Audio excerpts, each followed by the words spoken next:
Lumos.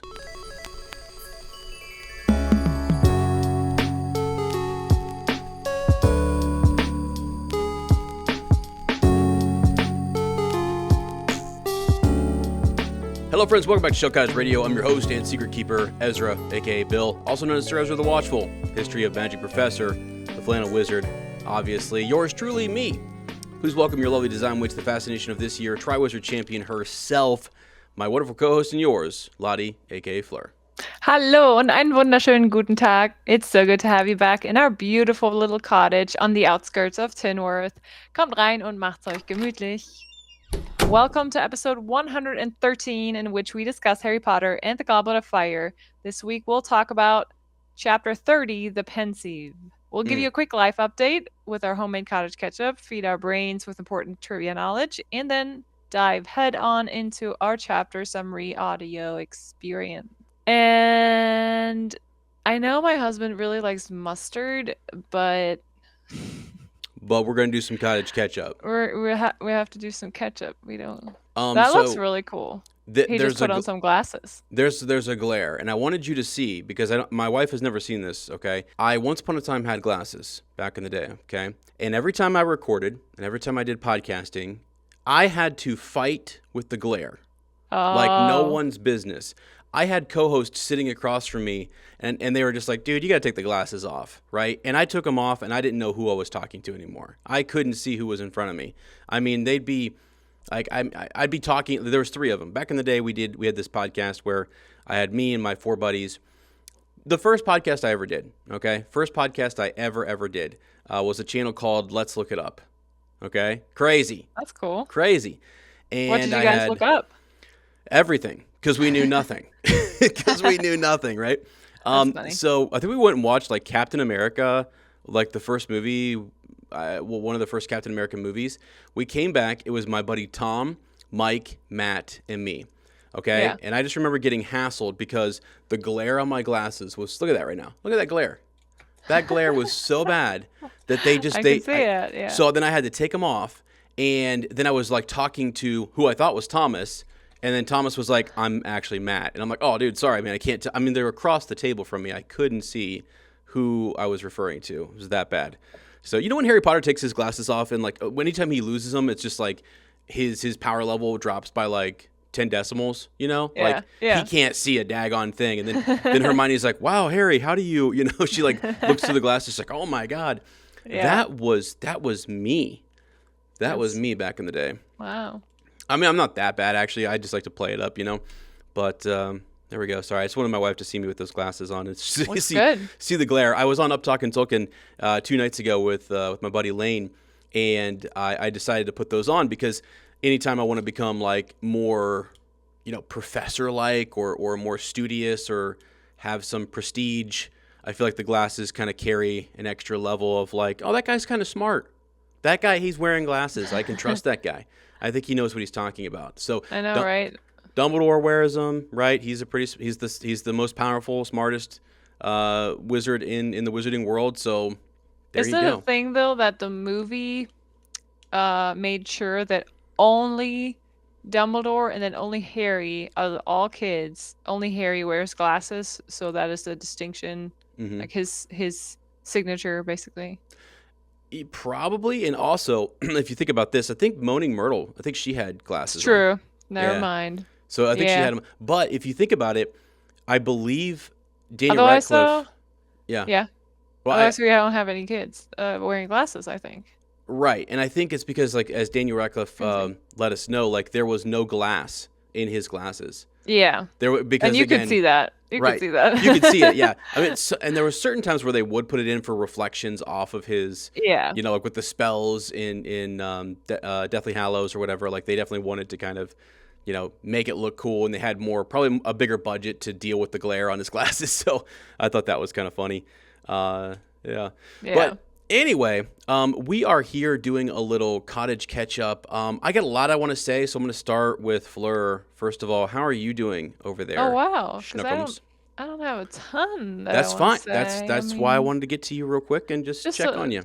Yeah, I mean, life's good. Just, you know, the only thing that we're, air quotes, struggling with is day sleep. Our son just doesn't want to sleep. I don't know. He doesn't need any sleep, apparently. No, he does He not. just, I mean, every time I put him down, I mean, it's only after he's been awake for like 4.5 hours that he gets a little tired.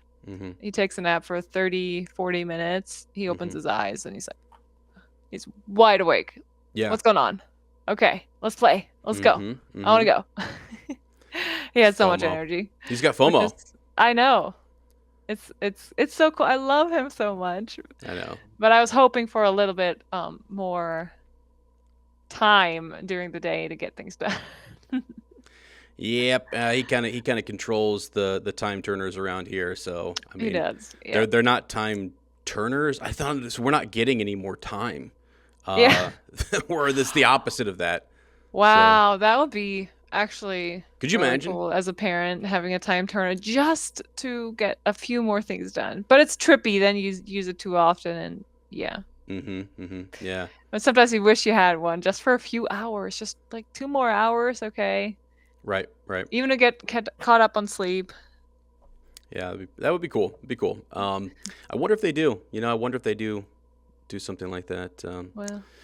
In the Wizarding World. I want to say, by the way, so thank you. Glad you're here. Love you so much. And thanks for taking care of Luke. I'm downstairs in the basement. Anyone who's watching the video version, and like Lottie's upstairs.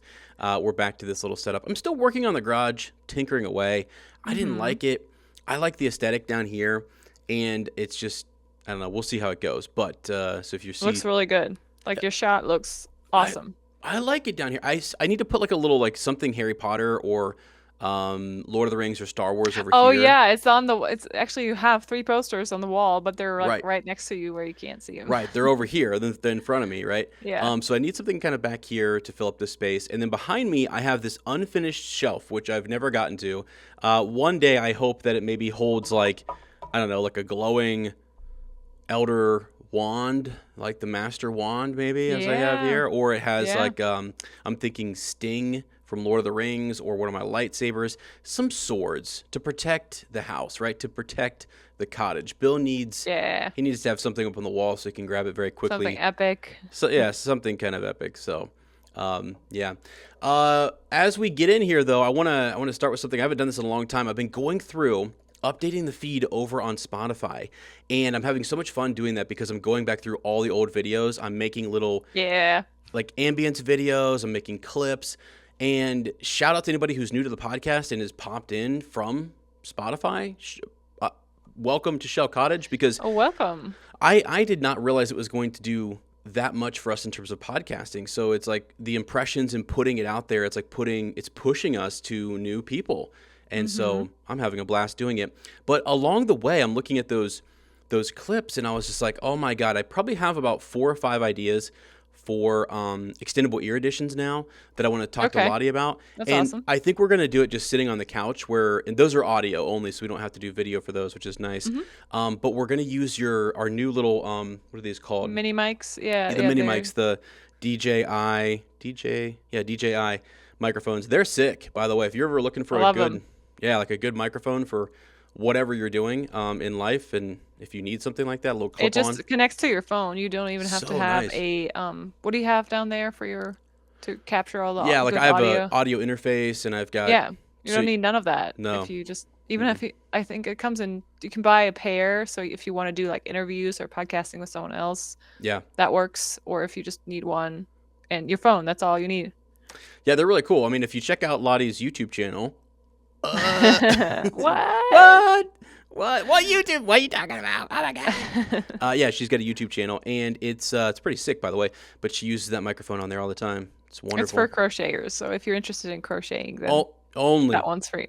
I do not even think about going there unless you're into crochet. I'm dead serious. We do not want any disruptions to the channel. Okay? No, so just kidding. You can go over there, check it out, say hi. Yeah, it's fun. That would be awesome. It'd be awesome. Again, it's mostly about crocheting, so. It is.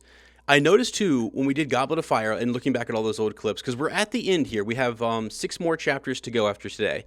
6 more chapters. We've listened to them. We have the summaries done for them. So, like, we're ready to just kind of, pound them out. It's just the holiday season is here, and Lottie's going to be traveling to Germany. So we're going to get as many done as we can, and then we're going to come back strong at the beginning of the new year. I can't wait to get into Order of the Phoenix. I mean, I honestly cannot wait. So yeah, I'm pushing us hard to just get after it, because the show's coming out and I have so many projects going right now, and it feels really good to be in Shell Cottage. It's busy, but it's cozy. Staying up late at night, like the Christmas tree's lit. It was snowing over Thanksgiving. That was beautiful. We're taking a walk down the path and just having a blast, and I absolutely loved it. But back to the Spotify feed, I was looking. Yeah. Do you know how many times every episode from Chapter 1 of Goblet of Fire until, I don't know, like Chapter 20, you can see Ez with a Dunkin' Donuts coffee. I mean, everything. It's always in the shot, and it just kind of made me. So this morning I was like, oh, should I go get my Starbucks? Or I was like, go get Dunkin'. I was feeling it. I was like, man, it lights me up. I run on Dunkin', and like, I mean, legitimately, that used to be my password back in the day. By the way, it's not anymore, but. It used to be something. I hope you did change it everywhere. I did. Don't worry. That was only my password for like school stuff. You have to change your password every school year. So I'm always trying to come up with like new clever, things.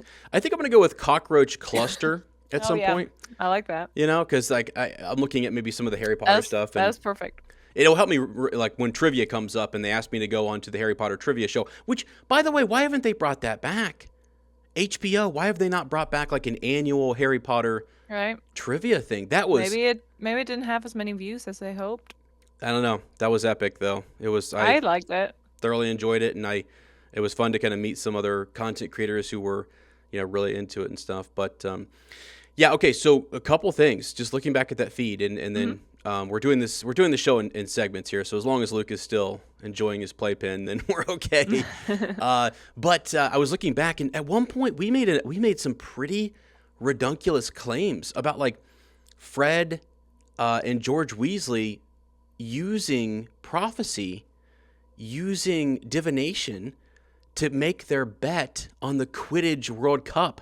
That's right. I have these shorts that I'm sitting here going like, these are kind of gold mines. I'm like, there are some hidden little gems. Like Shell Cottage Radio is the little podcast that can and does, because we just I'm always a little bit shocked sometimes by the little things that we discussed. There was one we were talking about. I literally was laughing out loud when I was doing the short, and I know people might not think it's funny, but I think it's funny.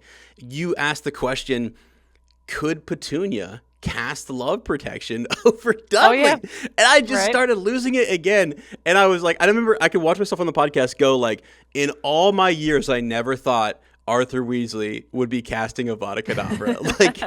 like just in general. Especially not at a muggle. Especially not at a muggle. And no, he would never do that. But like, even you go there, and I did a short recently on Flannel Wizard on my YouTube channel where I asked the question, has Albus Dumbledore ever cast Avada Kedavra? And it's like, well, he must have, right? Isn't that what happened in the duel? We don't know. He is haunted by. It lets you know, like, did he deflect a curse? Did he react to it? You can kill someone with different curses. We don't even know that it was Avada Kedavra that killed her. You know what I mean? I don't think. I thought, didn't it? Well, okay. I don't think so. I mean, you put me on the spot, but I put myself on the spot, actually. You did. I was going to say. I put myself on the spot. I'm pretty sure that we do not know. I thought there was some green light or something. Maybe I'm just making this up. No, I think it's sort of like we're not sure. We're not sure if it was another curse. I mean, Bellatrix is killed without. Good. True. We don't really know. So they definitely were tossing some curses, and it was a duel, and it was a fight, and it was chaotic, and we're not sure who cast that sort of fatal curse.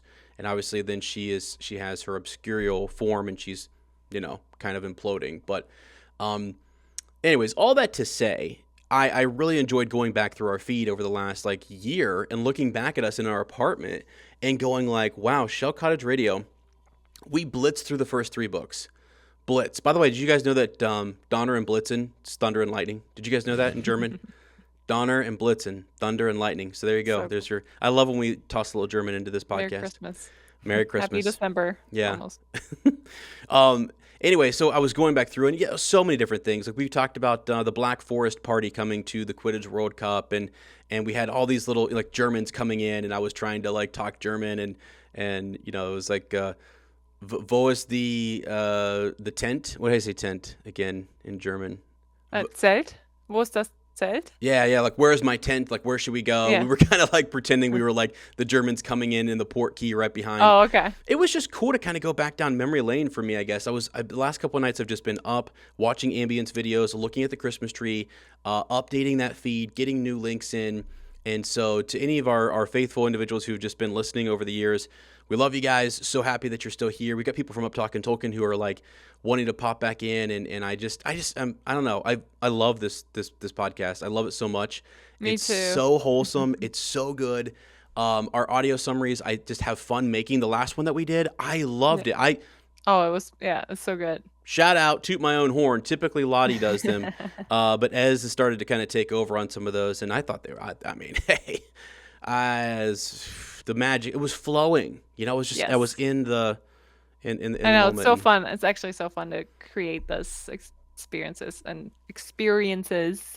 Yeah. And make them flow and make them, the music never stops. It's just kind of underlying and.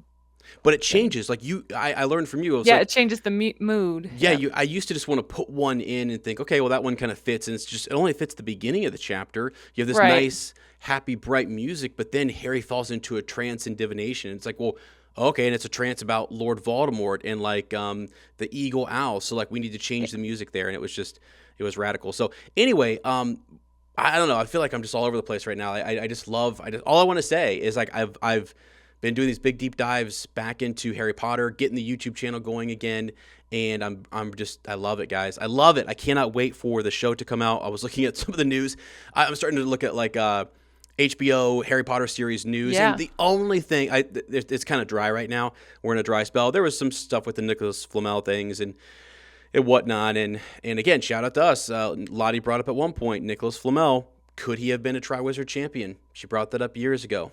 2 years ago. Did I bring that up? I thought you brought that up. Wow. Well, we both somehow brought it up together. We just sometimes I think our minds are linked. Like we're thinking something and it comes out. I don't know. It just comes from the same source. It does. Somewhere. It does. It's because we're soulmates, baby. Anyway, so yeah, like we're looking at the news, and I saw that one of the top headlines is that the Sorcerer's Stone season 1 will have over 6 dark wizards featured. Oh wow! You want to know who they were? the dark wizards. Number 1, Quirrell, Professor Quirrell. Number 2, Severus Snape. Number 3, I knew that was gonna happen. Draco Malfoy. Number 4, Vincent Crabbe. Number 5. What? No. Or, Are you kidding me? Yeah. No, I'm serious. And then number 5 was Vincent Crabbe is such a dark wizard. He's a dark wizard. And first year. Watch out, he'll get you. And then Gregory Goyle is the next one. I'm like, oh my God, dude, they're really calling out these dark wizards. They're like, it'll be full of dark wizards. And I'm like, God, we got nothing. And at the end, it was this bonus like, and Lord Voldemort will be there. It's like, no, duh. Okay, come on, guys. Like there's nothing. So that's kind of how dry it is right now, which is good. I actually like that it's locked down and kept super tight. There was something from their CEO or one of their directors who said, one of the executives, I think, who said that they're right now not looking at spinoffs. They're entirely focused on just the series and getting it done. Oh, yeah. I've seen something like that on comicbook.com. Right. Is that what you have? Right. Yeah, I think it's a couple of them had mentioned it because it was an interview. And essentially, it was very clear, I think he or she was just saying that it's right now. Right now, we are just not doing that. And they kind of have to see if it's successful or not. Yeah, they got to see how successful this is and if it's working and if everything is going the way they think. Because that is a risk to kind of, all of a sudden have 5 other projects going and you're like, well, these are flopping and they're not doing well at all. So yeah, you have to see if this new generation is going to be into it. I mean, we were into it because the books were coming out at the time that we were watching the films. Oh, that was awesome. Yeah. Yeah, so there was a different energy in the world and you weren't competing with the almighty cell phone and all the different things that are on that, so. And you were actually curious what's going to happen. Right. You did. Because no one knew. I mean. No one knew. Sure. It's hard to recapture that. You could read ahead. Obviously, the book came out before the movie every time, but still, you still wanted both. You wanted to consume everything new that came out. Right. And I hate to say this, and I'm not trying to be a Debbie Downer, but I want the show to do really well. I want it to be successful. I want it to have spinoffs and sequels. But that is one thing I'm worried about. I'm worried that it can't compete with the never-ending social media doom scrolling, and all the different habits we've created in kids. So I think it can. I hope so. There is plenty of shows that are, I mean, just look at Stranger Things right now. It obviously can compete with a lot of other social media, at least that to the point where it feels like everyone has seen it and everyone is anticipating the last season. So. Right, that's true. And so I definitely think you're right. So what's interesting about Stranger Things is that like this, it's new. We don't know what's going to happen. We have no idea. So you have to get a generation of kids who don't know the story, and they're like, okay, what's going to happen next? And then they go dive into the books and things like that. I mean, our generation, we know. We're watching because it's nostalgia. We want to know if it's still good. Hogwarts Legacy was interesting because it took us back to that world, and it was all new stories, and it was very interesting. So that's kind of where I'm like, I get we need to reestablish this, but I hope that they don't stop the idea of spin-offs, because spin-offs could literally bring everyone back to the table. Not only just a new generation of kids, like do something unknown, right? Like we don't know the full story of the Marauders, or we don't know how Dumbledore defeated Grindelwald. Like we're not sure. And if you want to go like an adult Harry Potter series, go do that. I mean, it's possible to kind of go create another villain or something fantastical. So yeah, I just hope that we get to a point where we do that. So we'll see. I mean, for example, in Star Wars, like we often say, the most exciting thing is like Rey and Ben Solo moving forward with the timeline, the unknown. Like the whole fandom would have no clue where the series is going. When you go back and you do gap filler or you do prequel stuff, we're like, okay, it's still a little bit new, but we kind of know where it ends up at. Yeah. So anyways. Well, they've done a really good gap filler in Star Wars where everyone knew where it was going to lead, but still. They did. And it's not to say gap fillers are not good, because we want the first Wizarding World. We want to know what happened during those times. I want to see the formation of the Order of the Phoenix. I want to see Dumbledore, do his thing. So, I mean, it's Marauders, Founders, all these good things. Right. So, anyway, all right. Gosh, how's Luke doing? I think he wants a break. He wants a break. I think so too. So, we'll take a quick break, and we'll come back with some trivia training, and then we're going to dive into the chapter. And with some good new energy. Sorry, I was just listening to you and watching Luke at the same time, so that's why I was like, Oh, you're fine. I have tons of. You got tons of energy. I need to meet you up here. Okay. Okay. I will help you. Even though you're down there. Well, I'm down here, but you're up there. It's actually, you're right. I'm downstairs. You're upstairs. But hey, I do. When we come back, I do have a series of Harry Potter jokes to get you back. Oh, that's awesome. In the mood. Okay. And hopefully some intriguing questions. So. Okay, good. All right, friends. We'll be right back. And we're back from the break, friends. So cottage ketchup is over. Time to dive into some trivia. It's over. It's over. Sorry. Wait.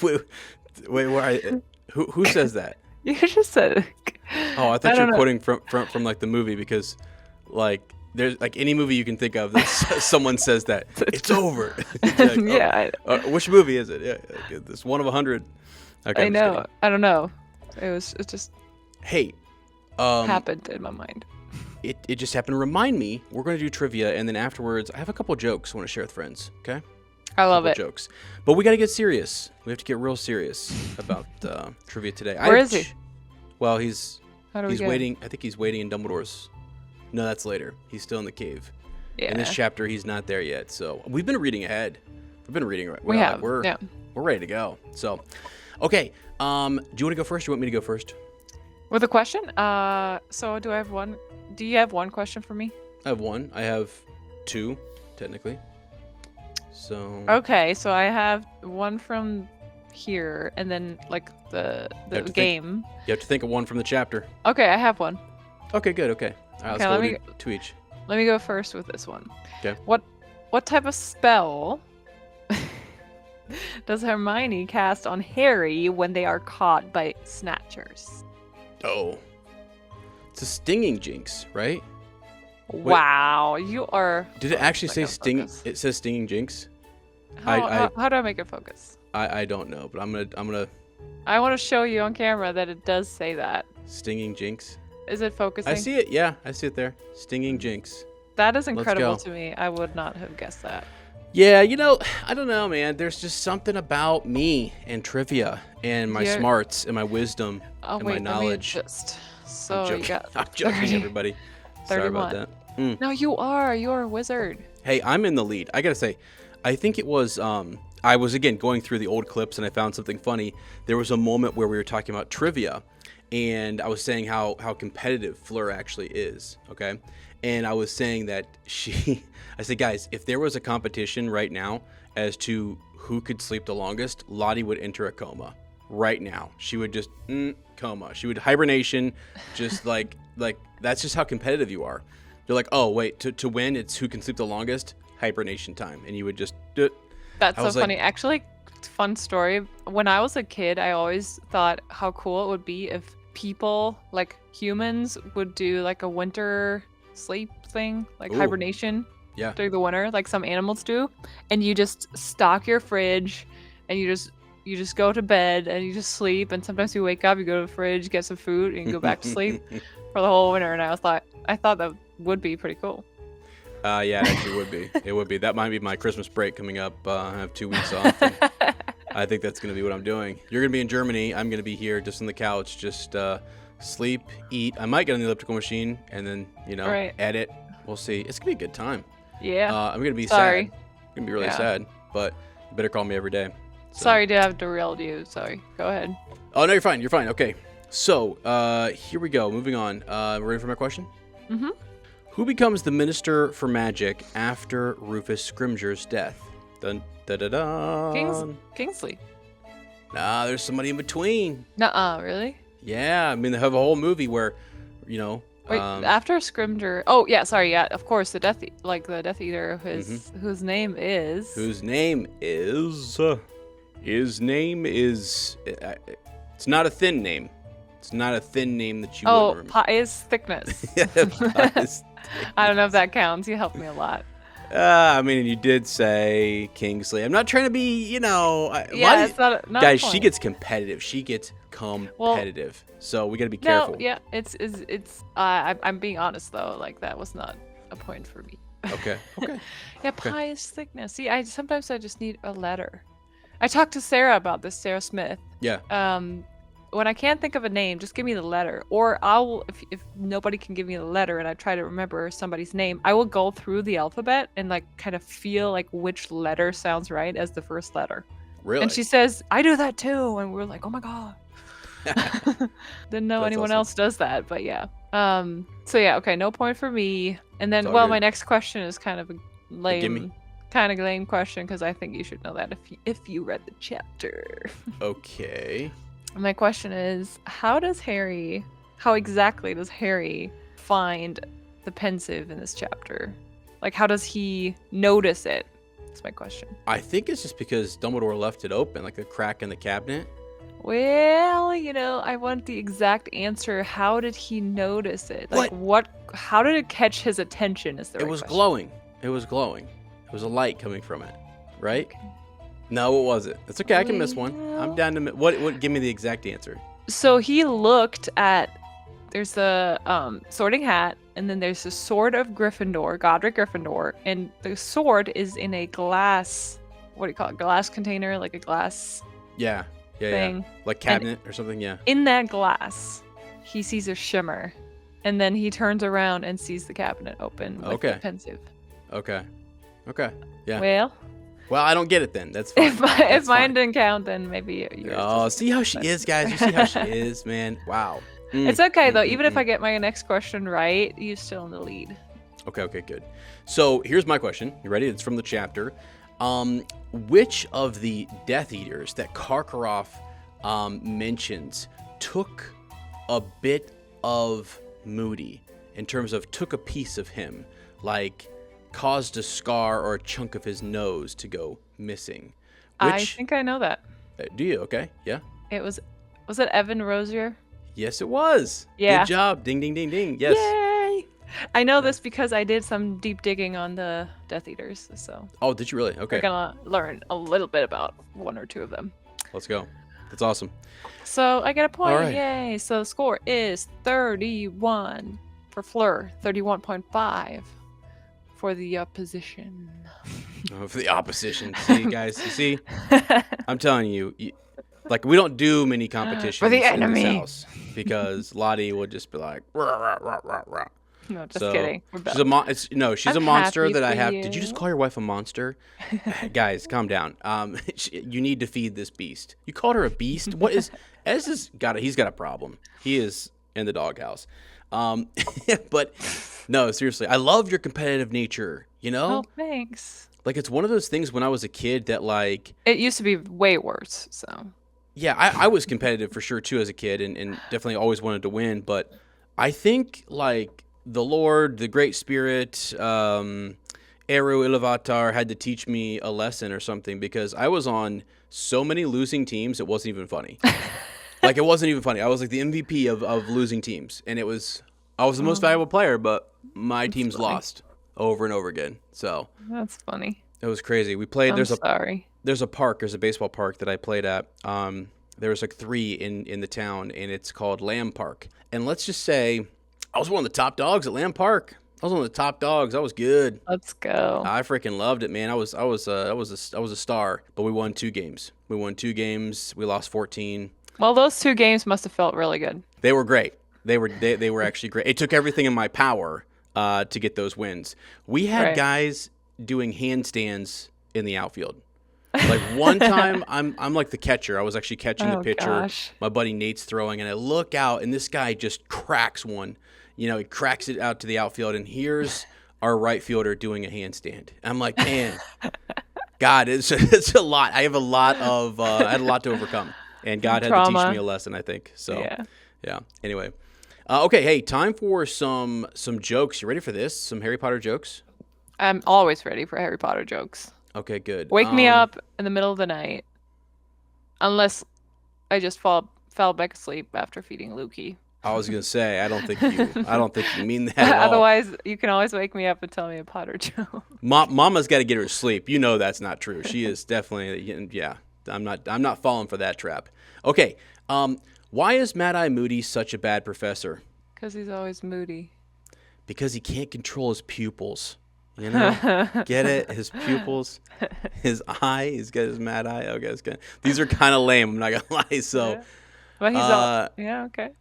Right, I'm okay. Yeah. Yeah. That's good one to warm up. I think I've actually done some of these before. So sorry if these are repeats, but I think they're good. Scroll on down here. On a scale of 1 to 10, how obsessed with the Harry Potter series am I? Hang on. Scale of 1 to 10. Mm-hmm. How obsessed am I with the Harry Potter series? You know me pretty well. So, you ready? It's 9. I'm 9 3/4 obsessed. Okay. Dumb. I was gonna get there because I was going through the numbers. I haven't reached 9 yet. Okay. To find some sort of connection. But yeah, that's pretty good. Let's see what else we have here.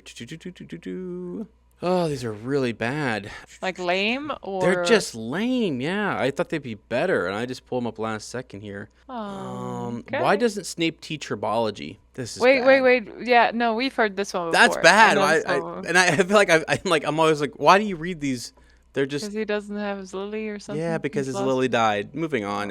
Stop, man. dude. Come on. Okay. How is the Battle for Hogwarts like a Black Friday sale? This is also terrible. How is the Battle for Hogwarts like a Black Friday sale? And we just had Black Friday, so this is kind of fitting. I'll go ahead and give you the answer here. Weasley twins are 50% off. God dang, that is terrible. No.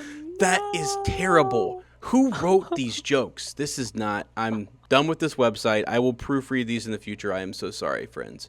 My bad. We could do better. We can do better. The Weasley twins are 50% off. That's terrible.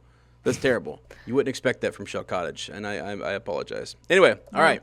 Okay, friends, it is time for us to enter the chapter reread. Pensieve.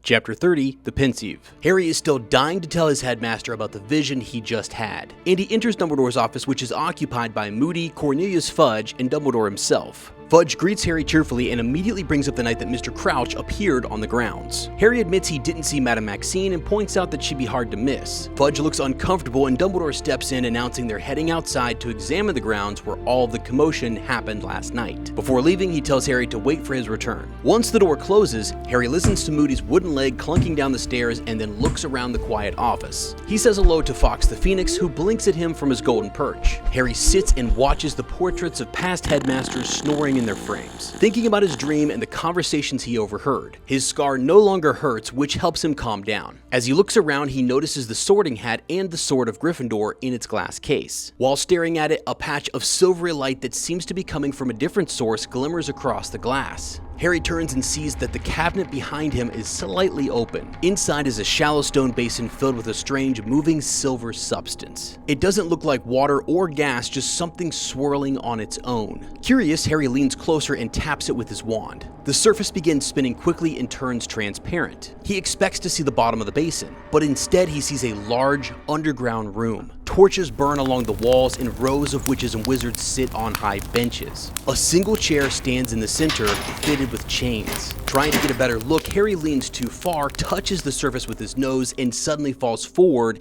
as if pulled inside. He lands on a high bench in the same room he was just looking at, but now he's a part of the scene. No one seems to notice him. He looks to his right and sees Professor Dumbledore sitting right next to him, watching the far door. Dumbledore doesn't react to Harry at all, and Harry realizes that he must be inside of a memory just like he once fell into Tom Riddle's diary. Dementors enter the room, escorting a younger Igor Karkaroff, who looks terrified. The chains on the chair magically wrap themselves around Karkaroff, and then Harry watches a much younger Mr. Crouch, beginning to interrogate Karkaroff about the names of Voldemort's supporters. So the Durmstrang headmaster was indeed once a Death Eater and is now trying to save his skin by giving the Ministry the identities of other Death Eaters. Karkaroff lists several names: Dolohov, Rosier, Travers, and Mulciber, which all turn out to be worthless. And then finally he mentions the name Rookwood from the Department of Mysteries, which instantly piques the interest of the crowd and they all begin to murmur at once. This seems to be news to the Ministry and finally a valuable piece of information. He tries to offer more and suddenly shouts, "Severus Snape." Dumbledore stands and calmly states that Snape turned spy for the Order before Voldemort's fall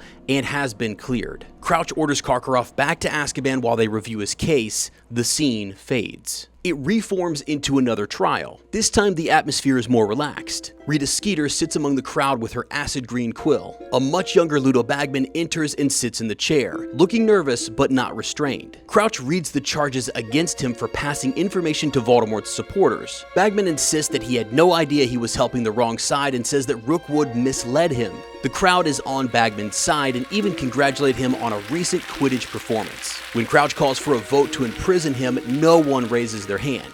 Bagman walks out relieved while Crouch is fuming. The dungeon dissolves again and reforms on a third day. This time the room is silent. A frail witch next to Crouch trembles behind her handkerchief. Dementors bring in 4 prisoners. Harry recognizes the setup immediately. Crouch announces that these 4 tortured Frank and Alice Longbottom with the Cruciatus Curse, while trying to find the whereabouts of the lost Lord Voldemort. One of the prisoners is a young, terrified boy who begins begging Crouch for mercy, calling him Father.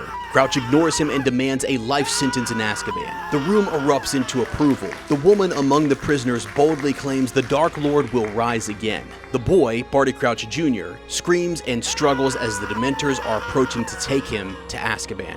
He is still pleading with Crouch, reminding him that he is his son. Crouch gets to his feet and shouts that he has no son. The frail witch beside him, Mrs. Crouch, faints. But her husband doesn't take notice and stares the 4 prisoners down as they're escorted from the room. At that moment, Harry hears a calm voice beside him telling him it's time to return. A present-day Dumbledore helps him out of the memory and suddenly he's back in the headmaster's office. The Pensieve swirls gently on the desk. Harry apologizes for being too nosy and accidentally falling in, but Dumbledore isn't angry. He explains that the basin is a Pensieve, a tool used to store excessive thoughts and memories. To demonstrate, he pulls a strand of silver from his head and drops it into the basin. Images begin to shift on the surface. Snape talking about Karkaroff, then a younger Bertha Jorkins Jorkins complaining about a hex she got from a teasing classmate. Dumbledore explains that this is Bertha, how he remembers her as a student. Harry then finally gets to tell him about the dream he had in divination class, about Voldemort threatening Wormtail and using the Cruciatus curse on him as punishment. This caused Harry to feel a sharp pain in his scar, which jarred him out of the vision. Dumbledore listens closely. He believes the scar reacts both when Voldemort is near and when he's experiencing strong hatred. The dream might not have been just a dream, after all. Harry wants to know if Voldemort really is getting stronger. Dumbledore admits he does suspect that recent events do look a lot like when Voldemort was first rising to power. Bertha Jorkins has vanished abroad. Mr. Crouch has gone missing on school grounds. And even a Muggle, Frank Bryce from Little Haggleton, where Voldemort grew up,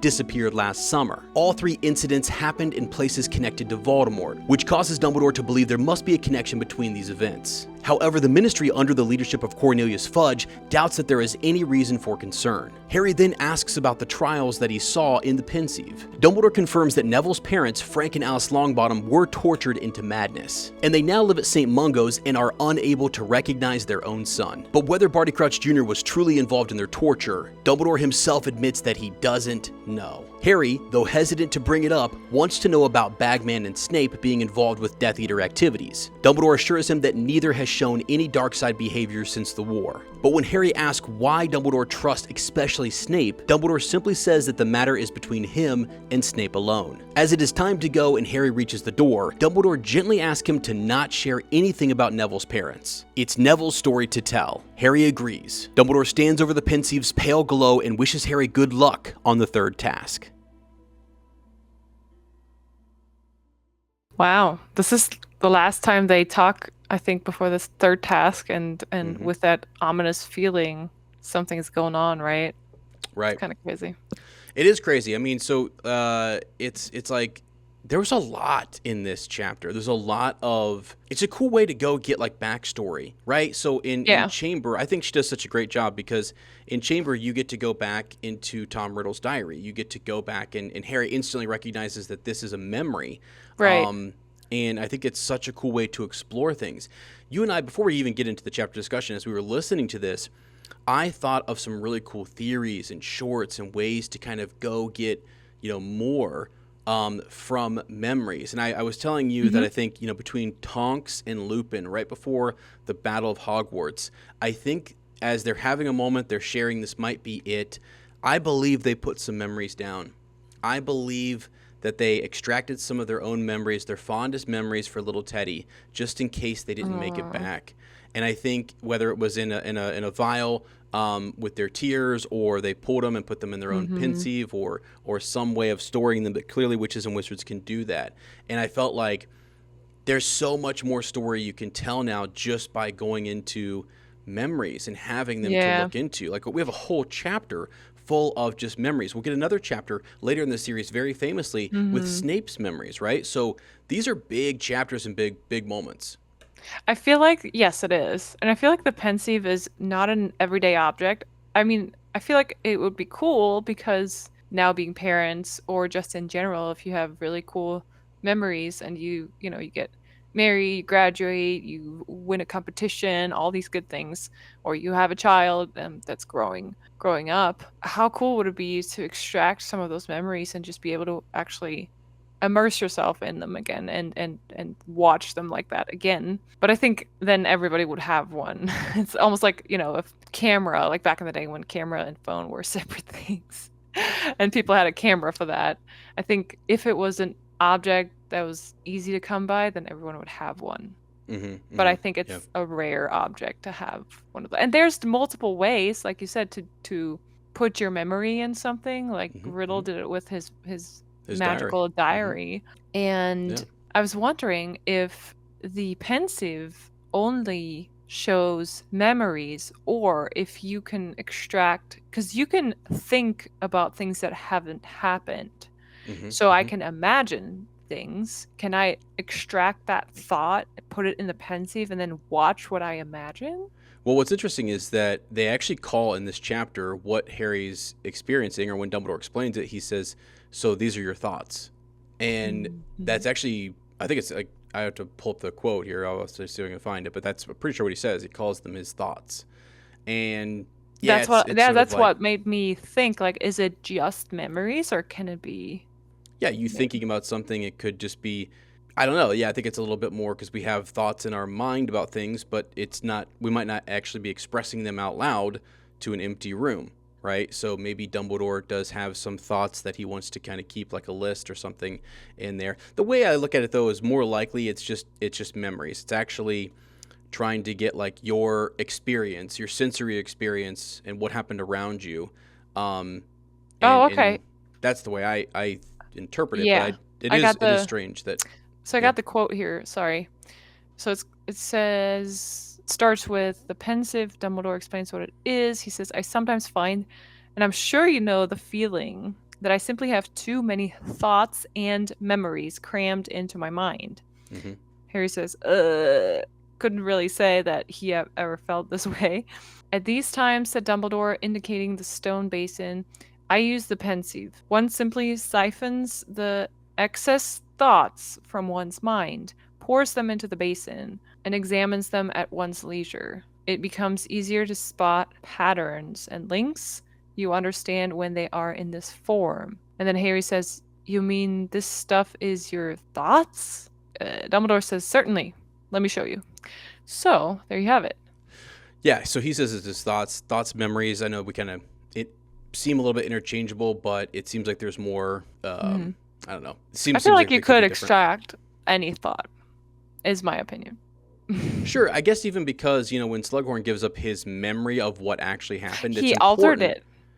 it. Yeah, he did alter it, right? So it was an altered memory, but he gives a memory of what he heard and what he said and his experiences with it. I wonder if there's not if the interpreter or the person viewing it can get a sense of his thoughts, in that moment. That would be interesting to get like his thoughts, like of regret or remorse that he shared that, or shame Yeah. or whatever it might be. I think maybe there is some sort of emotion that's attached Yeah. to it, and it takes a skilled witch or wizard to kind of feel or interpret those as you're in it. But Harry doesn't sense any of that. It's really just a replay of what happens. So Yeah. either way, it's definitely Interesting. cool and something you could explore. I think in spin-offs, or you could explore more with the Marauders, and even in the future, just getting more stories about other characters we wanted to know about and having their memories available to us. I think would be a fascinating way to kind of go about it. So Yeah. Interesting. yeah, okay. So let's dive in here, to the chapter and get after it. So, and as Harry comes in, Minister is, I love that he makes the little nod to acknowledging that Madame Maxine is not, Oh, yeah. I love that too. that she should be trusted, and that he doesn't agree with the prejudice Yeah. that Cornelius Fudge is kind of But he sharing. does it in a very polite way. So He does. yeah, kind of nods at, well, I would have seen her, right, if she was there. So I didn't see her at all. She's massive. Yeah, Right. like, Yeah. come on, Fudge. Hard to miss. Yeah. Yeah. Also, I love how Harry just kind of walks in and no one wonders, like, why is Harry even here? Like, because it is the middle of the day, it is class time, right? And Mm-hmm. Harry just, like, happens to stand behind the door Right. listening in, and then they're almost out the door on their way, and I think Dumbledore even says, where is it at? Oh, here. Fudge is like, yeah, well, he looks embarrassed by what Harry says about Maxime.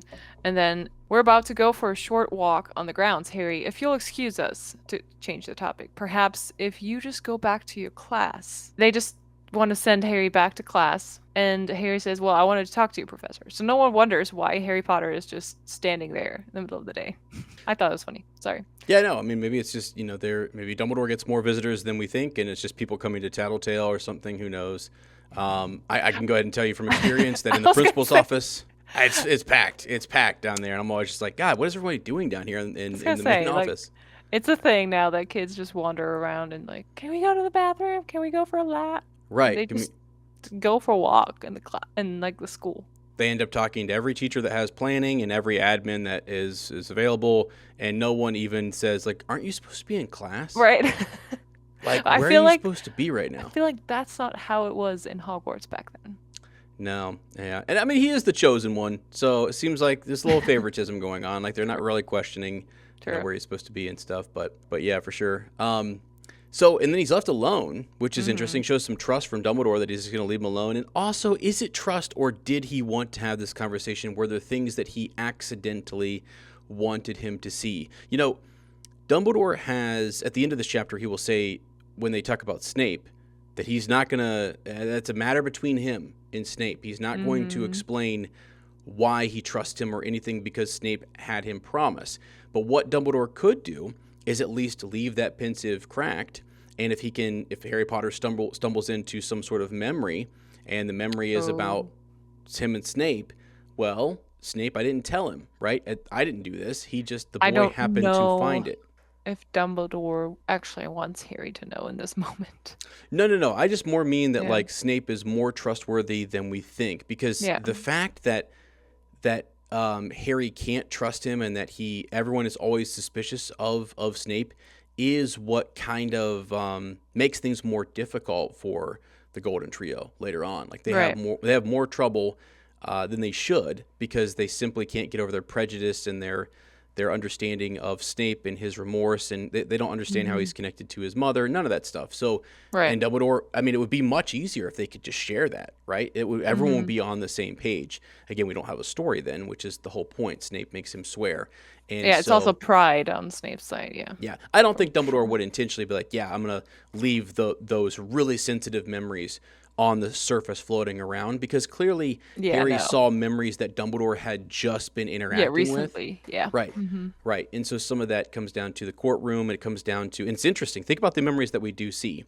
So it's Karkaroff, which means that Dumbledore is trying to figure out who is the villain, who is betraying him and trying to put the chosen one, Harry Potter, in danger. And the first memory we see is Karkaroff, which means he does think it's Karkaroff. He is a little suspicious of him. He's at least going to go back and try to interpret the events. His student was just Did I miss anything? Yeah. Right. I mean, again, like, who's keeping a closer eye on Victor Crumb than Karkaroff himself? So who would have known that Victor was down by the Forbidden Forest and having that conversation with Harry Potter? Like, Karkaroff, he comes up as a prime suspect. So I feel like he's looking at the Pensieve to kind of maybe get a sense of like his honesty, his sincerity, who were the names that he gave up. Maybe there's more to that memory. I don't know. Maybe there's more Karkaroff memories that Harry just didn't get to. Right. But yeah, he's definitely investigating these individuals. And then it's just Ludo Bagman is the other one. This is the one in the film that nobody gets, is that we have this memory with Ludo Bagman, because Bertha Jorkins is missing. Bertha works in his department, so there's these vanishings that are happening. All you have to do is walk down the hallways and just, perk your ears up a little bit to hear the Weasley boys, the Weasley twins, murmuring about blackmail and murmuring about Ludo Bagman owing them money, or look at the shady nature of Ludo, running over with goblins and gambling. And Dumbledore's he's trying to help Harry. Yeah, it's brilliant. It's really well written for the reader to those are your main suspects, right? Like Karkaroff and Ludo, and I don't even know. Crouch was weird, and now we know, okay, Crouch is gone. So what was that all about? But yeah, I mean, if you don't know yet who's done it, who's about Crudy and stuff, and you're trying to figure out who is behind all of this, those are perfect suspects, and you're trying to stir the pot. And was it Ludo? Was it not? He seems innocent. Everyone's kind of he has the crowd on his side, and he's kind of innocently saying, oops, I didn't know who I was giving information to. So you know how Dumbledore is the wizard who knows more than any wizard should, and he seems to know things that like we have no idea how he knows them. And sometimes he intervenes and sometimes he doesn't. So for example, I go back to like Sirius Black. Like it's pretty clear he didn't know that Sirius was innocent. He also chooses not to intervene, and he lets Barty Crouch just go ahead and without a trial sentence him to Azkaban, no questions asked, and move on. Almost like he doesn't want people to look into that event too much, but he does know there might be some fishy stuff. Okay, now what? Yeah, now that you say that, it's crazy that how much he vouches for Snape. I mean, we know why, but he does not for Sirius, even though Sirius was part of the Order and very close to Dumbledore. Yes. Crazy. Yeah, I don't think Dumbledore wants to know, because again, no one gives Dumbledore permission to go put all these protections over a Muggle house and to make all the different special magic protections that he does to bind, Harry. and to shore up sort of like Lily's protection, right? The bond of blood Mm-hmm. charm and things. So who gave him permission to go do that, right? Mm-hmm. He just does it. He's an agent acting on his own. So a lot of times I think he maybe doesn't want, like, he's worried about Fudge, and he's worried about at the time whoever the minister was there, who are kind of like how they're going to handle things, how they're going to approach this stuff with Voldemort, whereas he doesn't want there to be mishandling of it, so perhaps he didn't want them to look into the serious stuff as much. Now, the reason I bring that up is because, like, in this chapter, he brings up Karkaroff, okay, interesting. Ludo Bagman, interesting. The third vision, why does Dumbledore have this third vision in his Pensieve? Why is it something he's looking over? Why is he looking into Bellatrix, her husband, and Barty Crouch Jr.? Well, he's not necessarily, I don't think. He's looking into Barty Crouch Sr. because Barty Crouch Sr., again, was just supposedly there, had this, mad sort of moment where he was ranting and raving, and right? I mean, like, so there's something odd with Barty Crouch Sr., and he's trying to get to the bottom of that, because until when he's sick, okay, that's one thing. He's getting older. This is odd behavior.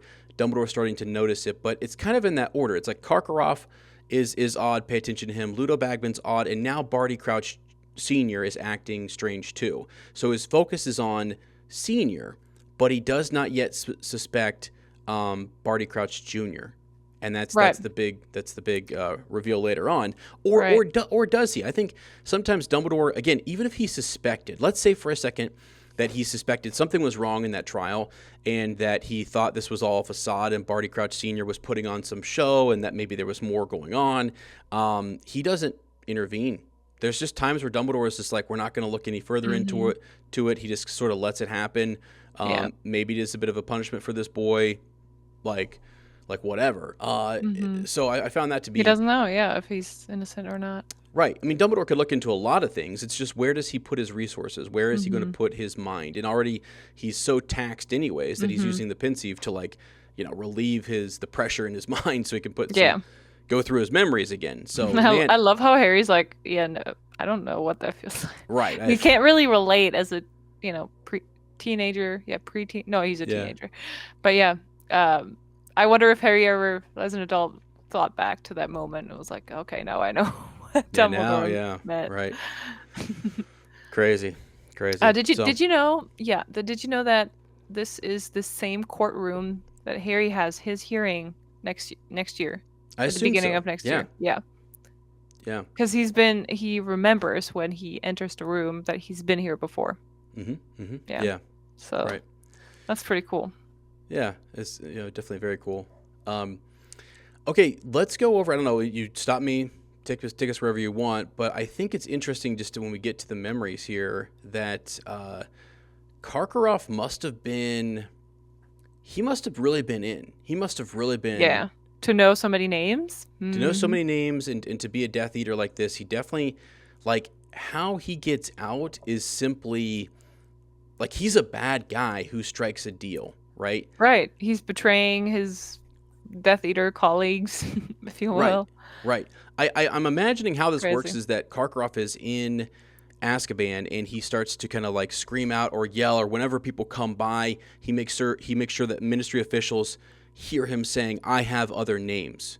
Because that's the only reason Barty Crouch Sr. allows him to come back.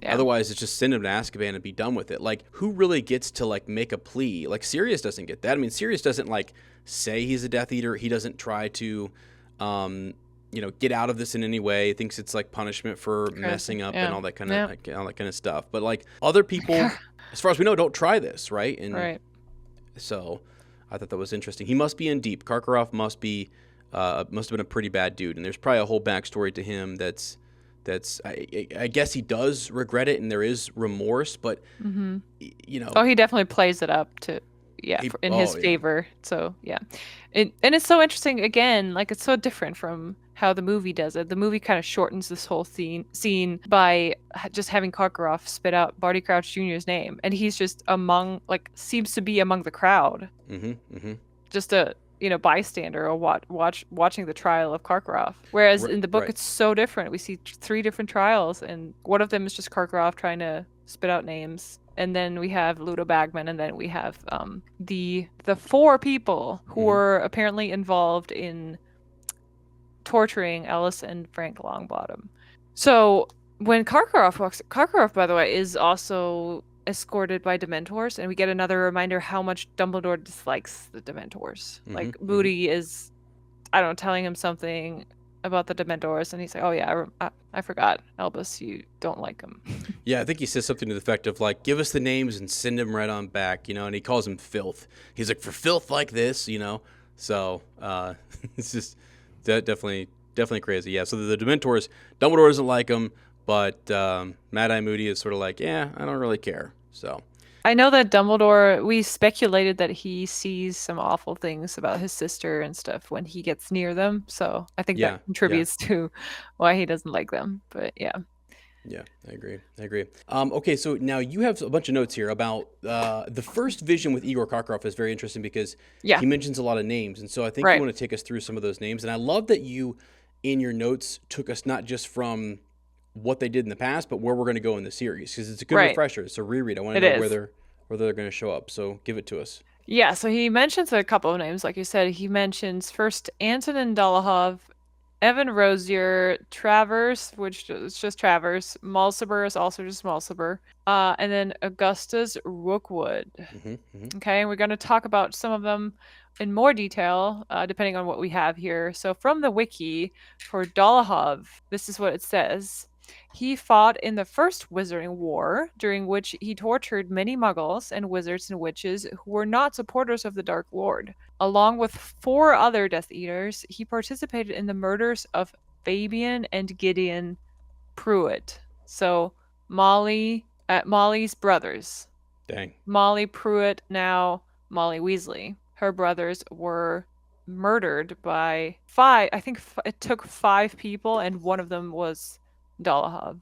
He was caught, convicted of these crimes, and sentenced to life imprisonment in Azkaban. He escaped from prison after Voldemort's return during the mass breakout of 1996 and participated in the Battle of the Department of Mysteries. So next book, we're going to see him in action, where he was recaptured and incarcerated. By the summer of 1997, Dolohov was at large again. He and Thorfinn Rowell attacked Harry Potter, Hermione Granger, and Ron Weasley at Tottenham Court Road, but they were defeated and his memory was wiped. So that's the scene we remember from the movies, right? When they first escape from the wedding and they're at like a diner or coffee shop or whatever. That's where they show up. And then in 1998, Dolohov fought in the Battle of Hogwarts, during which he murdered Remus Lupin. So he is a murderer of Remus. At the climax of the battle, he engaged Phileas Flitwick in a duel and was defeated. Yes, sir. By my house professor. Let's go. Proud of him. Hey, he's a dual master, right? I know. Back in his day. Yes. So don't underestimate him. Don't judge him by his size, okay? Right. All right, then we have Evan Rosier. There's not much known about this guy, but he was probably part of Snape's gang of Slytherins who all became Death Eaters later after Hogwarts. Yeah. And you did ask me a question earlier in the trivia, right, about Rosier. He's the one who took a piece of Mad-Eye Moody's nose. Right. Went down That's fighting. right. Yep. So Moody was proud of that. Yeah. Oh, because they mentioned he was dead. He was dead. Yeah, because he actually fought instead of just giving up like the other Death Eaters. Right, and I would also mention too that Mad-Eye Moody, and I still have a theory I'm working on, haven't got it out yet, but Mad-Eye Moody has both of his eyes during that time, which is interesting. Yes. So, yeah. During the time, before, especially, like he already fought Rosier, and he's sitting in that court, and he still has his eyes. Yeah. Exactly. So that's interesting. Right. So I'm going to try to look up exactly when did that happen. When did he get his Mad Eye? I think we thought he's had it for much longer, but he's really he's had it more recently, which is interesting. So Yeah. Then he mentions Travers. This guy murdered one of the McKinnons, and I think we remember them as original Order members that were, I think, mentioned when Harry gets the photo of the old Order members.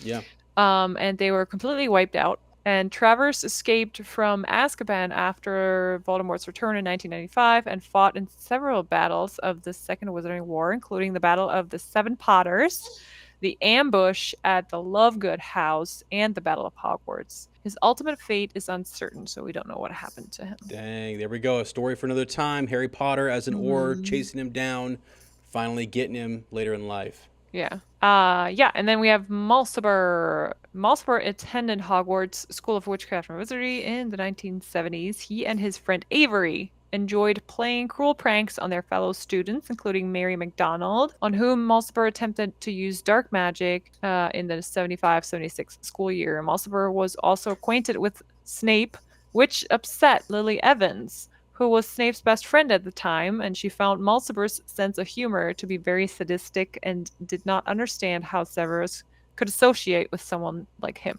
Right. So that's interesting that Lily knew him and was already appalled by his humor. And then this name is the most interesting to the Ministry, Augustus Rookwood. And Rookwood was a dark wizard that was a spy. He was a loyal Death Eater to Lord Voldemort during the First War. He was a spy who worked as an unspeakable in the Department of Mysteries. After the height of the Wizarding War, after the First War, he was named by his comrade Karkaroff and then arrested and finally imprisoned in Azkaban. He escaped during the 1996 mass breakout and served as a Death Eater once more. He fought in several battles of the Second War, including Battle of Department of Mysteries, after which he was imprisoned again, escaped in 1997. During the Battle of Hogwarts, Rookwood was defeated by no other than Dumbledore. Not Albus, but Aberforth Dumbledore. And his fate after Voldemort, he was only defeated, not killed. And then his fate after Voldemort's defeat is unknown. It is possible that he was imprisoned in Azkaban once again for his various crimes. So there you have it. Those are all the names that we have, and only Augustus Rookwood was really useful to the Ministry, which of course is upsetting to Karkaroff. He hoped that all these names were great and he would be out of Azkaban lickety-split. Right. I think it's interesting that you said Travers is still at the end of the series. Fate is unknown, and then Rookwood is also, unknown. He's defeated, captured. So it doesn't seem like he was killed by Aberforth. Right. I think that's very interesting. So I've pulled up over here the Harry Potter lexicon, which does a really good job of talking about things that are happening or cataloging exactly what happened in the series. I think it does a really good job. So there is, coming up in a few chapters, we're going to have Lord Voldemort's rebirth. And so while we have these Death Eaters here and we're talking about them, I thought it's kind of interesting that we look at maybe just, I'm going to read through real quick who all was there. Because there's more Death Eaters than you think. It's kind of crazy. I know. You have the Carrows. So Alecto and Amicus Carrow are there. Avery is there. Crabbe, Goyle, Walden McNair, Lucius Malfoy, Nott, Peter Pettigrew, Selwyn, and then Corbin Yaxley. Those are the ones that we have coming up later on. And then you've just mentioned a few that are going to be still in Azkaban. Yeah. Right. Bellatrix herself is still there and stuff. So we definitely have quite a few that will be, that are going to be showing up later. Wonder where Fenrir Greyback, where is he at? Is he just on the run? Yeah, I don't know. Remember, I'm not so sure. Again, him being a werewolf, right? He's right. Yeah, that's why I'm wondering if he's actually just out and about. He's not an outcast anyway, right? So he's not a Death Eater, though, right? Necessarily. Is he not? Oh, I thought he was. That's a good question. Is he? Don't think he is. Wow. Is he like Umbridge, just supporting some of the dark side? Yeah, so we're just happy to. Yeah, sorry. Go ahead. He's just a bad guy. He's just a werewolf. He's a bounty hunter kind of guy. Let's see here. He's a werewolf, wizard, bounty hunter, infamous for his general savagery and preference for attacking children. He was a leader in his community and strived to infect as many people as possible, hoping to build an army strong enough to eventually take over the wizarding community. He was fighting for his Yeah. own cause a little bit. A little bit, yeah. He was the one who infected Remus, as we know, right? Let's see here. During the Second Wizarding War, Greyback and a pack of werewolves, they allied themselves with Lord Voldemort. Gotcha. Though they did not face prejudice with him, the Death Eaters, they didn't allow them to have the Dark Mark. So they didn't really face as much prejudice with Voldemort and the Death Eaters for being werewolves, but they were not allowed to have the Dark Yeah. Mark. Okay. So Okay. Wow, that's kind of crazy. I didn't know that. I full on thought he was a Death Eater. right, no, yeah, I think they're definitely So it's like different. they tried to win over the giants, and then this pack of werewolves. So there was other werewolves involved, not just him. He's the leader of the pack, I guess. Right, Okay. exactly. Yeah. Interesting. Very interesting. Cool. Yeah, so yeah, very, very, very interesting. This is a cool chapter. Lots of different details, lots of different names and people we kind of get our minds wrapped around again. Harry's being introduced to all these people too, and it's setting the stage. Interestingly, it's setting the stage for like other historical Death Eaters and the Death Eaters we're going to see later on. There's some shocking Crabbe and Goyle and Malfoy are shocking to Harry. He'll find out like those are Death Eater families. Like, whoa, dude, I'm going to go to school. Wizards. They're in the first movie. It's like I go to school with your sons. My God. Yeah. But yeah, okay. So we have that was all in the first trial, all Karkaroff's names. Then we have the second trial. We already talked about it. It was Ludo Bagman. He's innocent. He gave information to Rookwood, but didn't know Rookwood was a Death Eater. He gets a standing ovation. I know, people are get him out of here. Standing ovation. One witch stands up and says like great performance in their last game against Turkey. Like they're all fans of his. So big time. So it sounds like Lukey's a fan of him too. Yeah. So that trial is very short and sweet, and Crouch is upset, and he says something like, because Ludo alludes to the fact that he was kind of promised a position in the ministry after his career by Rookwood. That's why the only reason why he gave him some information. Also not cool, but definitely not worth a sentence in Azkaban. And I think Barty Crouch Jr. says something like, "Oh, the day that this guy works for the ministry it's going to be a very sad day for the ministry." Right. And Ludo says this to everyone there, like, hey, he said he was going to give me a job. And they're all kind of like, actually, one day when you're out, I think we should definitely have you in the ministry and, get some autographs signed. He's a legend. He's a hero. Right. So, yeah. For sure. Okay, I need you to read my note for the third trial, like word for word. What did I say there? Third trial? Yeah. Okay. Barty Crouch Jr. and the Lestranges, Bellatrix and her husband Rodolphus and her brother Radagast, J.K. Rabaston. Sorry. Rabaston. No. Okay. Is that right? I read his name. I never knew that she had a brother with that name, and first time I read it, I was like, what? Oh, you thought it was Radagast? My brain made something like Radagast out of it. And I was like, that'd be pretty sick if Radagast was in the Harry Potter series. That would actually be pretty cool. Like his name was just thrown in there. No, yeah, her Rabaston? I don't know. Yeah, interesting name. Rabaston, I think. So it's actually the Bellatrix, her family, and then also the Lestranges, and then also Barty Crouch Jr., who's on trial here. And now I'm going to let you take over because you have something interesting to say about Barty Jr. I do. So if you recall in this chapter, and this is something you won't see, in the movie, they make Barty Crouch Jr. seem so much older, like he's an adult. Yeah. This is a teenager who maybe just graduated from Hogwarts, maybe just graduated. Could be 18, 19 years old. Right. He's still a teenager, so he can't be older than 19, right? Yeah. He is in the chair. He is pleading, saying, "Father, please, I did not do this." He's crying out, "Mother, please stop him." Yeah, his mom's there too, sobbing. I didn't do it. I did not actually do it. Is he innocent? Is Barty Crouch Jr. innocent? All it says is, we've heard the evidence against you. What evidence, guys? So the question is, do we know? Do we know if Barty Crouch Jr. is innocent. And you would turn to the wizard who would know these things, right? You would turn to Dumbledore who knows everything. That's what Harry Potter literally does. He asks about the trial, the one that with Mr. Crouch's son, are those Neville's parents, right?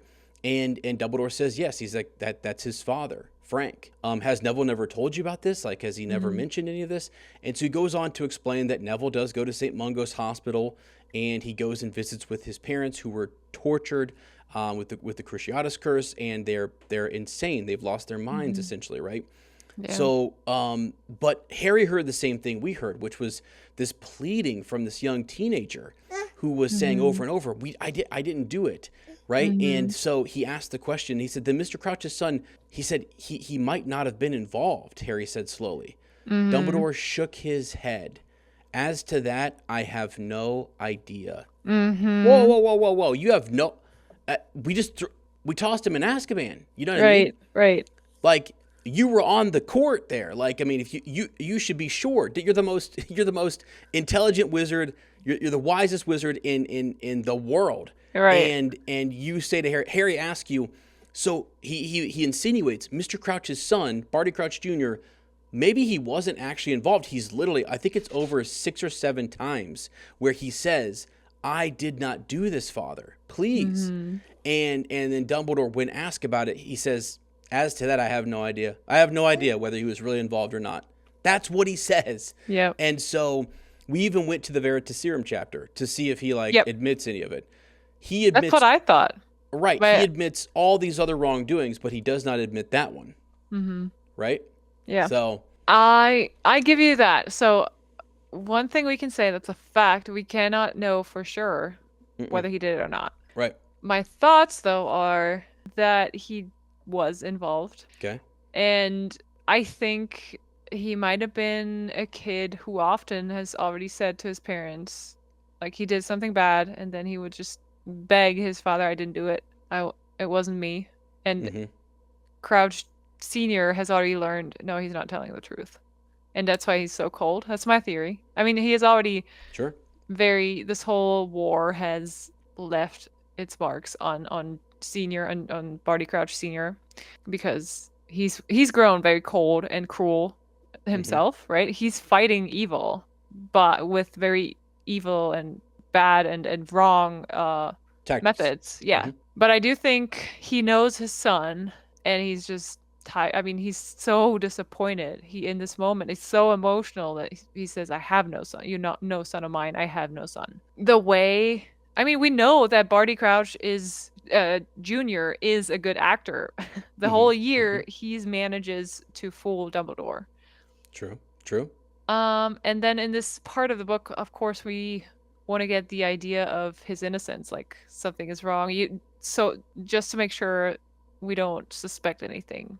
I think that's just supposed to make sure we think he is just this innocent boy, and there is something up with that, but never would we have imagined that he is involved in this thing, in that Triwizard Tournament. Yeah. Right. Again, I know when you look at the writing style and the delivery, that's intentional for it to be kind of open-ended and all those things. I totally get that. But I like to pretend like it's all absolutely factual and real, and this is the Wizarding world. These are the facts that are presented. And so when I do that, I look at this and I say, okay, Barty Crouch Jr., this was a turning point for him. Okay? Oh, that's for sure, yeah. 100%. He actually, maybe he dabbled in the dark arts. Okay, maybe he did. Maybe he was there. But he did not do it. He witnessed it. He watched it, Father. He was definitely in the proximity. He was being converted. He was being turned. He didn't participate in the torture of them because it's evil, and he knew he was in too far. Wasn't sure. Still on the fence. His father doesn't love him. His father clearly comes out and says, "You're no son of mine." So at this point in time, when he's pleading with saying, "I am your son. I am your son." He's trying to say, you do know me. You do know, like, that you can hear the innocence in his cries in this chapter. And so you're like, okay, but then when Dad doesn't do a thorough investigation, when Dad is cutting the rules and cutting corners, and he's throwing people in Azkaban without trials, and he's cutting deals with Igor Karkaroff, like, you can definitely see where then he was trying and aspiring to be Minister for magic. Yeah. And so that's why he says you're no son of mine. That's why he's so embarrassed. Yeah. And it didn't even matter that it was like whether he was torturing them or not. It's the fact that he was even in the room. So he doesn't get into the specifics about it. He doesn't want to stand up for his son. He doesn't, recuse himself and say somebody else should step in and maybe run this trial instead of me, right? Maybe he should have did that. But he doesn't do it. And it even like makes his wife so heartbroken that she falls ill and dies. I think that's part of it for sure. Yeah. So to me, there's a couple things he could have done. They could have checked his wand to see if he actually did cast the curse. And like a lot of people say, well, maybe they did all this stuff. Maybe they did. I'm telling you they did not, because Dumbledore would have said, no, Harry, we checked his wand. No, Harry, we pulled his memories. Like, we have testimony or something. There were witnesses. We heard the evidence and we figured this out, right? Like that Dumbledore doesn't say that. He says, as to that, when Harry says, was he involved? Was he truly like involved in this? Dumbledore says, as to that, I have no idea. There I seems have to be no idea. Yeah, there doesn't seem to be any evidence that because is enough for Dumbledore. But because that's the whole point. Barty Crouch Sr. was not worried about all the evidence. All you had to do was, it was like kind of the Red Scare. I don't know if you've ever heard of the Red Scare in American politics and stuff, but like if you were accused of socialism or communism or what have you, like that was it. That's all you needed was 5 people in the room to point their finger. It was the Salem witch trials. Right. It's a witch hunt. It's like somebody says you're playing in the dark arts, or you dabbled, or you did one dark curse in your bedroom and dad saw you. Now you're done. And so almost since they didn't have his back and it was a lot of cutting corners, he ends up caught up in all of this. And so, I would grow bitter at Azkaban. I would grow bitter that my father had imprisoned me in my own house and put the imperious and unforgivable curse his father was using that on him. Like, no wonder. Then he's like, no, you're not the good guy. I can go. I'm going to go join Voldemort. So, again, a lot of things were done wrong. Dumbledore knows they were done wrong. They did Sirius wrong. These trials were wrong here. I'm not so sure that Barty Crouch Jr. was actually guilty at that time. Sure as heck he is later on, and I'm sure he did some things to break the law. But I just got to make a case. I think it was a turning point, and I think this is what really put him over the edge and turned him evil. I think you got a good point there. So I think we covered both perspectives that you can have on this case. Very well. Lottie was nervous that she's like, people are going to think you're crazy. I'm like, I know, but it's also just, it's fun because those lines come across and like, I'm waiting for Dumbledore to say like, yes, Harry, he was caught up in the dark arts. It was bad. And I'm like, no, he doesn't say that. Well, wait a second. I'm like, wait.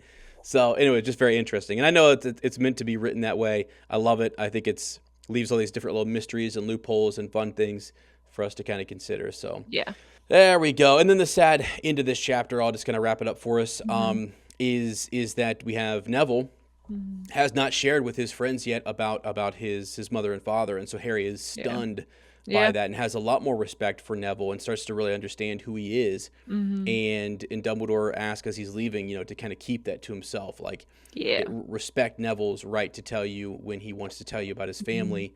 And things like that. And I think that's pretty cool. Like when Neville gets into Dumbledore's army, he starts to feel like I can represent my mom and dad now. I feel like I wanted to do that. I wanted to be at that level, and now I can start to talk about them and just win some, I don't know, some pride back for himself and for his family, and just make them proud. So yeah. Okay, great chapter. Lots actually in there. Lots of little just details from the court, different names, and just neat stuff with memories. Good setup. So different from the movies. Just so different from the movies. So I really like that we dove in on this chapter, and it's just good to do a reread. It's really good to rehash this. I hope in the HBO TV show we get more of these court scenes and we get a more authentic telling. I hope we get Ludo Bagman. I think that's a big deal. I think people would be shocked in this movie, or I'm sorry, in this season 4, they would be shocked to see that like this is totally different from the movie. It's a totally different telling. So yeah. Right, Lukey? Right? I know, me too. I'm excited to see what they make of it, the show. Yeah, it's gonna be good.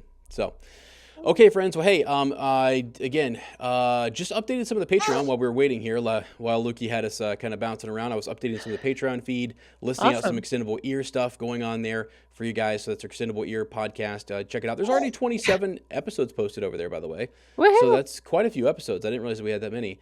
And we got more on the way. So be The staying tuned for power that. of many. The power of many friends. Let's go. Okay. All right, friends. Hey, that's all for this week. Thanks for tuning in to Shell Cottage Radio 94.7 COZY. We hope you're going to join us in the future. We thoroughly enjoy meeting new positive Potter people that don't be like babbling, bumbling bands of baboons. If you don't want to miss out on the next episode, then be sure to subscribe to our podcast. Leave us that review. Follow over on social media at good old Fleur and Bill. And if you truly enjoy our contents, consider supporting our growing wizarding family on Patreon or Apple Premium. You'll find all the links down below. Thank you so much to all our current patrons. We love you and appreciate you, to Luna and back. On our next reread episode, we will discuss Harry Potter and the Goblet of Fire, Chapter 31, The Third Task, finally. So make sure you tune back in next time. And until then, have a great rest of your week. Thanks for joining us in our Shell Cottage today. We know it's not much, but it's home.